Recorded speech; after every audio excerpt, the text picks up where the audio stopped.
నంద్యాల జిల్లా ఆత్మకూరు మండలం కొట్టాల చెరువు గ్రామంలో ఐటీడీ ఆధ్వర్యంలో జనజాతీయ గౌరవ దివస్ జరిగింది। ఈ కార్యక్రమానికి ఆత్మకూరు ఆర్డీఓ నాగజ్యోతి, పీఓ వెంకట శివప్రసాద్ ముఖ్య అతిథులుగా పాల్గొన్నారు। ప్రధాని నరేంద్ర మోదీ ప్రసంగాన్ని ఎల్ఈడీ స్క్రీన్ పై ప్రదర్శించారు। ప్రధాని మోదీ సందేహాన్ని సమావేశానికి వచ్చిన గిరిజనులు తిలకరించారు। ఈ కార్యక్రమం అనంతరం చెంచులకు అధికారులకు పట్టాలు పంపిణీ చేశారు।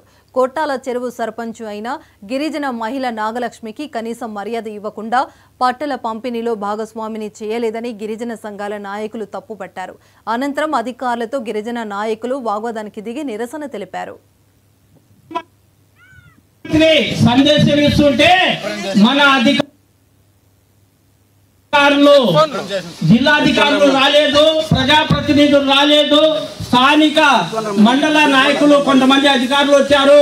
వాళ్ళు కూడా చెట్ల కింద అదేవిధంగా కార్లలో కూర్చొని ఫోన్లలో మాట్లాడుతూ ఉన్నారు। ఆయన సందేశం వినటం లేదు।